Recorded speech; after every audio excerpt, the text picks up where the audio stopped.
የህልሞን ቤት በሲኤምሲ እውን ያድርጉ። ውበትና ምቾትን በአንድ ላይ ከድሪም ቢውልደርስ ሪል ስቴት በከተማዋ ተመራጭ በሆነችው ሲኤምሲ የተባበሩት ኮምፓውንድ አፓርትመንቶችን ለሽያጭ አቅርበናል። ሙሉ ክፍያ ለሚከፍሉ የ30 በመቶ ታላቅ ቅናሽ አዘጋጅተናል። የ10 በመቶ ቅድመ ክፍያና የ50 በመቶ የባንክ ብድር ማመቻችተናል። ባለ አንድ መኝታ 73 ካሬ በ720 ሺህ ብር ቅድመ ክፍያ ወይንም በ30 በመቶ ቅናሽ በ5.3 ሚሊዮን ብር ጠቅላላ ክፍያ። ባለ ሁለት መኝታ በ106 ካሬ በ1 ሚሊዮን ብር ቅድመ ክፍያ ወይም በ30 በመቶ ቅናሽ በ7.7 ሚሊዮን ብር ጠቅላላ ክፍያ።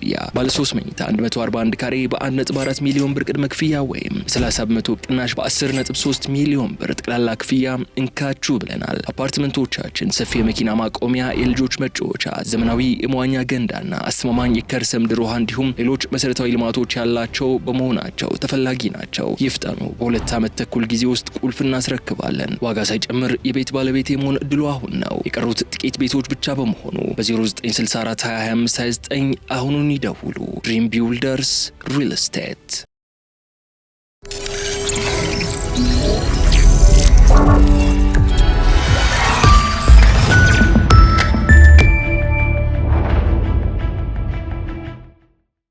ጤና ይስጥልኝ።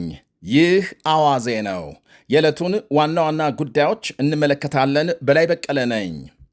ኢራን በእስራኤል ላይ ጥቃት ከፈጸመች የከፋ ምላሽ እንደሚጠብቃት ጠቅላይ ሚኒስትር ቤንያሚን ኔታንያሁ አስጠነቀቁ።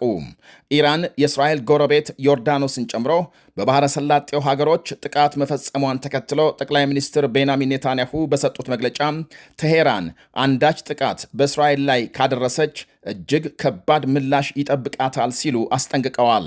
ለዚህ ደግሞ የሀገሪቱ ጦር ኃይል በተጠንቀቅ መቆሙን ገልጸዋል። ለኢራን መሪዎች አንድ መልእክት አለኝ። እኛን ለማጥቃት ከሞከራችሁ በኋላ የተረጋጋ ሁኔታ ይመጣል ብላችሁ እንዳትጠብቁ። የከዚህ ቀደሙ ይደገማል ብላችሁም አትጠብቁ። በእርግጥ ያለፈው ራሱ በቂ ከባድ ምላሽ ቢሆንም ወደፊት እኛን ለመጉዳት ምንም አይነት ሙከራ ብታደርጉ ካለፈው እጅግ የበለጠና የተለየ ከባድ ምላሽ እንሰጣለን ብለዋል ኔታንያሁ። ለኮፍ አድርገን የምንተውበት ጊዜ ያበቃ በመሆኑ ከእንግዲህ ንኩንና እንተያያለን ሲሉ አክለዋል። አሁን አውደ ግንባሩ የፍልሚያው ሜዳ የሆርሙዝ ባህር ክልል ነው ቢባል ማጋነን አይሆንም። ኢራኖች በሆርሙዝ ሰርጥ ምንም አይነት መርከብ እንዳያልፍ እገዳ መጣላቸው ዞሮ ዞሮ በባህር ክልሉ የሚጠቀሙ ሀገሮችን ጉዳት ላይ መጣሉ አይቀርም። ኢራን ተፈጥሮ አመቻችታ ደጃፏ ላይ ያስቀጠለችላትን የሆርሙዝ መተላለፊያም እንዳስፈላጊነቱ በመዝጋትና በመክፈት የዓለምን የነዳጅ ኢኮኖሚ እስትንፋስ ተቆጣጥራ ቆይታለች። የኢራን መሪዎች በእነ አሜሪካ ቅያሜ በገባቸው ቁጥር የንዴታቸው መወጫ መያዣቸውን ሆርሙዝን ይቆልፋሉ፣ ሲታረቁ ይከፍታሉ። የአሜሪካ ስልታዊ የወቅቱ እርምጃም ይህንን ኢራኖችን ቀኝ እጅ ተቆጣጥረው ማለትም የኢራኖችን ቀኝ እጅ ተቆጣጥረው መፈናፈኛ ማሳጣትና እጅ እንዲሰጡ ማድረግ ነው ይላሉ ወታደራዊ ተንታኞች። የአሜሪካ ፕሬዝዳንት ዶናልድ ትራምፕ በሆርሙዝ ወሽመጥ በሚያልፉ መርከቦች ላይ የ20 በመቶ ታሪፍ ክፍያ ለመጣል ያቀረቡት ድንገተኛ ሐሳብና አሜሪካንን የወሽመጡ ብቸኛ ጠባቂ ወይም አስተዳዳሪ አድርገው የመሰየም ፍላጎታቸው ሰፊ ዓለም አቀፍ ውጥረት አስከትሏል። የአሜሪካ የቅርብ ወዳጆችና ዋና ዋና የነዳጅ አስመጪ ሀገራት ምላሽ እየሰጡ ነው። ዋነኛ የምዕራባውያን አጋሮች የትራምፕን ዕቅድ በታላቅ መደነቅና ተቃውሞ ተቀብለውታል። ምክንያቱም ይሄ ዕቅድ ምዕራባውያን ራሳቸው ለዓመታት ሲከላከሉት የነበረውን ዓለም አቀፍ ሕግ በቀጥታ የሚጥስ በመሆኑ ነው። ከዚህ ቀደም ኢራን በሆርሙዝ ወሽመጥ በሚያልፉ መርከቦች ላይ ጣልቃ ለመግባት ወይም ክፍያ ለመጠየቅ የምታደርገውን ሙከራ አሜሪካና አጋሮቿ በተባበሩት መንግስታት የባህር ሕግ ስምምነት መሠረት ሕገ ወጥ ነው ሲሉ ይሟገቱ ነበር። አሁን አሜሪካ ራሷ የ20 በመቶ ታሪፍ ለመሰብሰብ መፈለጓ ግልጽ ግብዝነት መሆኑን አጋሮቿ እየጠቆሙ ናቸው። የተባበሩት መንግስታት ዓለም አቀፍ ባህር ላይ ድርጅት ፈጣን ምላሽ የሰጠ ሲሆን ማንኛውም ሀገር ዓለም አቀፍ የመተላለፊያ ወሽመጦችን ለሚጠቀሙ መርከቦች የግዴታ ክፍያ ለመጠየቅ ምንም አይነት ዓለም አቀፍ ሕጋዊ መሰረት የለውም ሲል በጽኑ አውግዟል።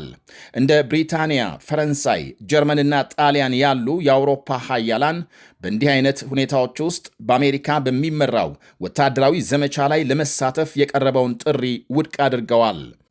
የብሪታንያ ጠቅላይ ሚኒስትር ኪር ስታርመር ማንኛውንም በኔቶ የሚመራ ወታደራዊ ተልዕኮ ውድቅ ሲያደርጉ፣ የፈረንሳይና ጀርመን ባለሥልጣናት ማንኛውም ምላሽ በዲፕሎማሲያዊ ውጥረት ማርገብና በመርከቦች ጥበቃ ላይ ብቻ ማተኮር እንዳለበት እንጂ በወታደራዊ እገዳዎች ወይም በንግድ ታክሶች ላይ መሆን እንደሌለበት አጽንኦት ሰጥተዋል። ለእስያ ታላላቅ ኢኮኖሚ የሆርሙዝ ወሽመጥ የህልውና መስመር ነው።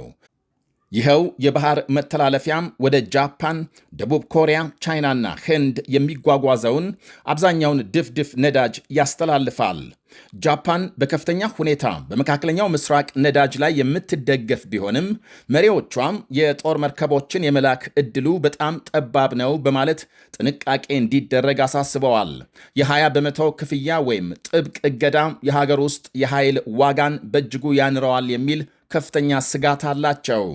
የኢራን ነዳጅ ዋና ገዢና ትልቅ የንግድ አጋር የሆነችው ቤጂንግ ወይም ቻይና የክፍያ ጥያቄውን ሙሉ በሙሉ ችላ ብለዋለች።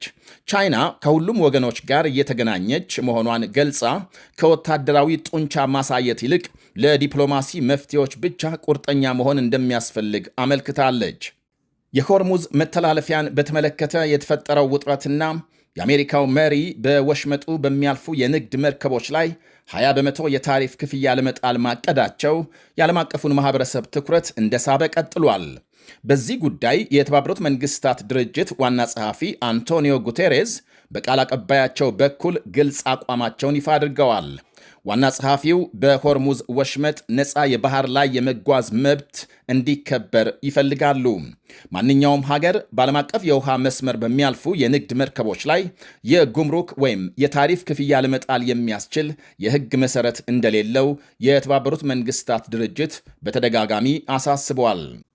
ፕሬዝዳንት ዶናልድ ትራምፕ አሜሪካም በኢራን ወደቦች ከዛሬ ማክሰኞ ጀምሮ እገዳ መልሳ እንደምትጥል ገልጸዋል። በሌላ በኩል የአሜሪካ ጦር የወሽመጡን ደህንነት ለመጠበቅ ለሚያወጣው ወጪ ማካካሻ ይሆን ዘንድ በሆርሙዝ ወሽመጥ በሚያልፉ የንግድ መርከቦችና ጭነቶች ላይ የ20 በመቶ የታሪፍ ክፍያ ለመጣል አቅደዋል። ትራምፕ አሜሪካም የወሽመጡ ጠባቂ ሆናለች ብለዋል በይፋም።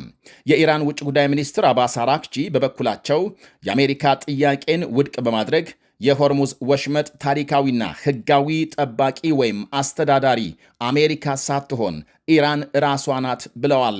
አሜሪካ የጠየቀችው 20 በመቶ ክፍያ በጣም የተጋነነ መሆኑን በመጥቀስ መርከቦችን የመጠበቅ ሥራ በኢራን በኩል በተሻለና ፍትሐዊ በሆነ አነስተኛ ዋጋ ሊከናወን እንደሚችል በመግለጽ የአሜሪካንን ፍላጎት ተገዳድረዋል። የኢራን ክሩዝ ሚሳይሎች በሆርሙዝ ሰርጥ በሚንቀሳቀሱ ሁለት የተባበሩት አረብ ኤሚሬትስ የነዳጅ ጫኝ መርከቦች ላይ ግልጽና ድፍረት የተሞላበት ጥቃት ፈጽመዋል ሲል የሀገሪቱ መከላከያ ሚኒስቴር አስታውቋል።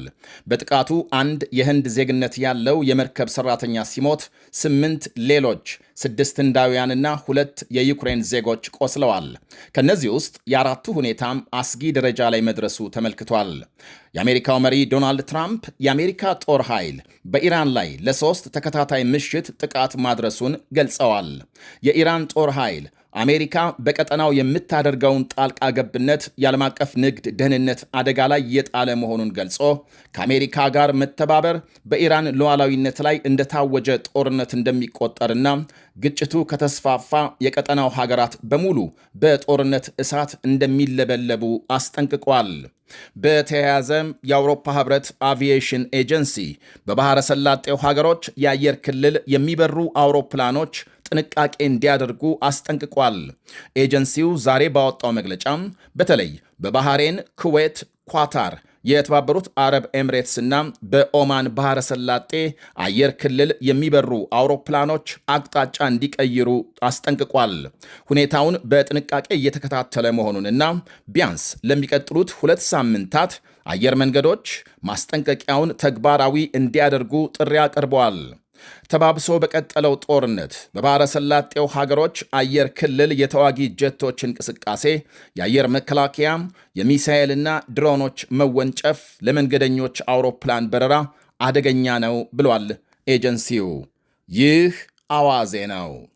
የህልሞን ቤት በሲኤምሲ እውን ያድርጉ። ውበትና ምቾትን በአንድ ላይ ከድሪም ቢውልደርስ ሪል ስቴት በከተማዋ ተመራጭ በሆነችው ሲኤምሲ የተባበሩት ኮምፓውንድ አፓርትመንቶችን ለሽያጭ አቅርበናል። ሙሉ ክፍያ ለሚከፍሉ የ30 በመቶ ታላቅ ቅናሽ አዘጋጅተናል። የ10 በመቶ ቅድመ ክፍያና የ50 በመቶ የባንክ ብድር ማመቻችተናል። ባለ 1 መኝታ 73 ካሬ በ720 ሺህ ብር ቅድመ ክፍያ ወይንም በ30 በመቶ ቅናሽ በ5.3 ሚሊዮን ብር ጠቅላላ ክፍያ። ባለ 2 መኝታ በ106 ካሬ በ1 ሚሊዮን ብር ቅድመ ክፍያ ወይም በ30 በመቶ ቅናሽ በ7.7 ሚሊዮን ብር ጠቅላላ ክፍያ። ባለ 3 መኝታ 141 ካሬ በ1.4 ሚሊዮን ብር ቅድመ ክፍያ ወይም በ30 በመቶ ቅናሽ በ10.3 ሚሊዮን ብር ጠቅላላ ክፍያ እንካችሁ ብለናል። አፓርትመንቶቻችን ሰፊ የመኪና ማቆሚያ፣ የልጆች መጫወቻ፣ ዘመናዊ የመዋኛ ገንዳና አስተማማኝ የከርሰ ምድር ውሃ እንዲሁም ሌሎች መሰረታዊ ልማቶች ያላቸው በመሆናቸው ተፈላጊ ናቸው። ይፍጠኑ። በ2 ዓመት ተኩል ጊዜ ውስጥ ቁልፍ እናስረክባለን። ዋጋ ሳይጨምር የቤት ባለቤት የመሆን እድሉ አሁን ነው። የቀሩት ጥቂት ቤቶች ብቻ በመሆኑ በ0964 2529 አሁኑን ይደውሉ። ድሪም ቢውልደርስ ሪል ስቴት። ዳና የውስጥ እግር ማሳጅ የረኩበትንና ጥቅሙን በሚገባ ያጣጣሙበትን አገልግሎቱን በማስፋፋትና በማሳደግ እነሆ 2ኛ ቅርንጫፉን ከፈተ። ዳና በአዲሱ ቅርንጫፋችን ሙሉ የማሳጅ ስቲም፣ የሳውናና የሞሮኮ አገልግሎት መስጠት ጀምረናል። ለቤተሰብ ለጥንዶችና ለሙሽራዎች ከነሚዜዎቻቸው ዳና ማለፊያ ምርጫ ነው። ዳና ቁጥር 1 ብስራተ ገብርኤል አፍሪካ ህንፃ 3ኛ ፎቅ። አዲሱ ቅርንጫፋችን ቡልጋሪያ ማዞሪያ በግዙፉ ድሪም አፓርትመንት። ዳና